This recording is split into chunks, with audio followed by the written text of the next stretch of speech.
During a scary cholera outbreak in New York, I accepted an invitation from a relative to spend 2 weeks at his cozy little cottage near the Hudson River.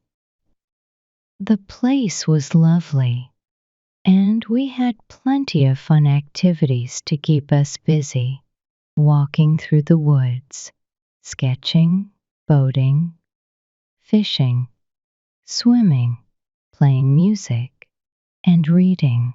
It should have been a perfect summer getaway, but every morning we got terrible news from the city about people dying. At first, it was just acquaintances, but soon we started hearing about close friends. Eventually, we dreaded every messenger who came with updates. Even the breeze from the south felt like it carried death with it. That terrifying thought completely took over my mind. I couldn't stop thinking about it, talking about it, or even dreaming about it. My host was much calmer than me. Though he was clearly feeling down, he tried his best to cheer me up. He was a logical and philosophical kind of person who only got scared by real dangers, not imaginary ones. Despite his efforts, I stayed in a dark and gloomy mood, partly because of some books I found in his library. These books stirred up old superstitions I didn't even know I still had. I read them secretly, so he couldn't understand why my imagination was running wild. One thing I couldn't stop talking about was people's belief in omens. At that point in my life, I almost believed they were real. We had long, heated arguments about it. He thought the idea of omens was ridiculous and had no basis in reality. I argued that if a belief popped up naturally and wasn't based on outside influence, it must have some truth to it. I said it deserved the same respect as the natural intuition that geniuses often have. Not long after I arrived at the cottage, something happened to me that I couldn't explain, no matter how hard I tried. It was so strange and creepy that I couldn't help but see it as a bad omen. The whole thing shocked and confused me so much that it took me several days to work up the courage to tell my friend about it. It happened one evening at the end of an extremely hot day. I was sitting by an open window with a book in my hand, looking out at a view of the riverbanks and a distant hill. The hill had been partly stripped of its trees because of a landslide, leaving a bare, rocky slope. My mind kept drifting away from the book, thinking instead about the sadness and devastation in the nearby city. When I finally looked up from the page, my eyes landed on the hill, and that's when I saw it. There, on the exposed hillside, was some kind of huge living creature. It looked monstrous, completely unlike anything I'd ever seen. It moved quickly down the hill and disappeared into the thick forest below. The moment I saw it, I started questioning my sanity. Was I losing my mind? Maybe I was dreaming.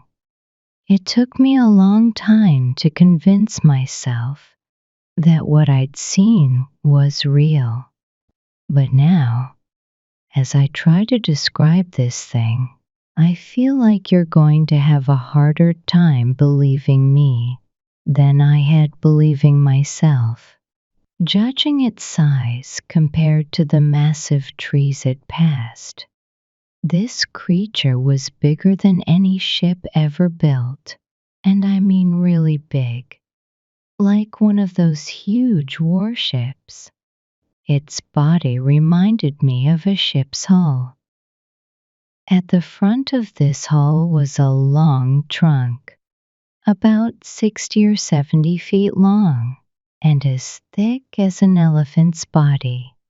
Near the base of this trunk was a huge patch of black shaggy hair, so much hair that it could have come from 20 buffaloes. Sticking out from this hairy area were two massive tusks, like a boar's, but way bigger. The trunk itself was flanked by two giant rods, about 30 or 40 feet long, that looked like they were made of crystal. These rods sparkled in the sunlight, reflecting the rays in bright, beautiful colors. The body of the creature was shaped like a wedge, with the narrow end pointing down toward the ground. It had two pairs of enormous wings, one above the other, each about 100 yards long. The wings were covered in metal like scales, each one about 10 or 12 feet across. The upper and lower wings were even connected by a heavy chain. But the most chilling detail?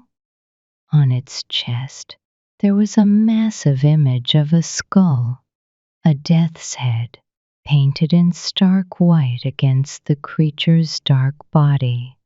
It was so detailed and precise that it looked like an artist had carefully drawn it there.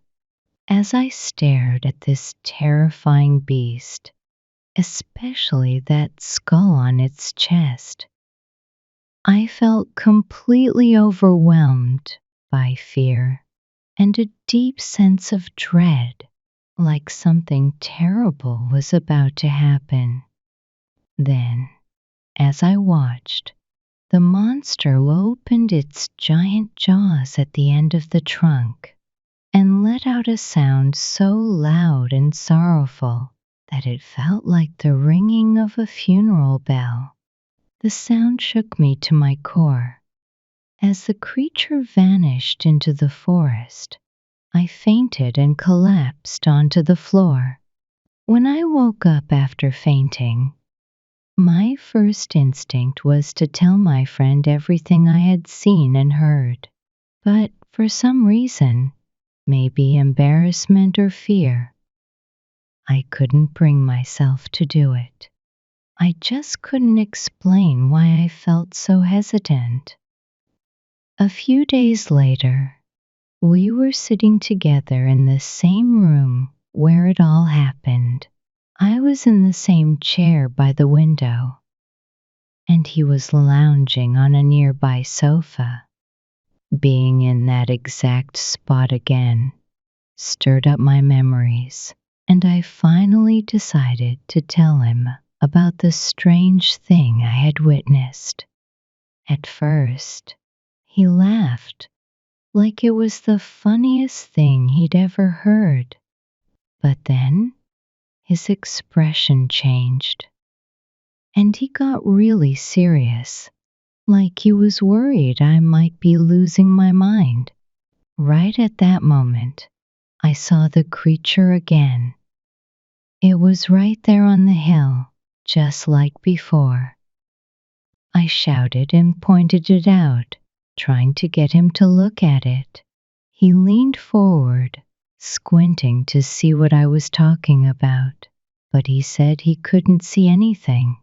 I even described every detail of the creature's movements as it made its way down the bare hillside, but he insisted there was nothing there. This completely freaked me out.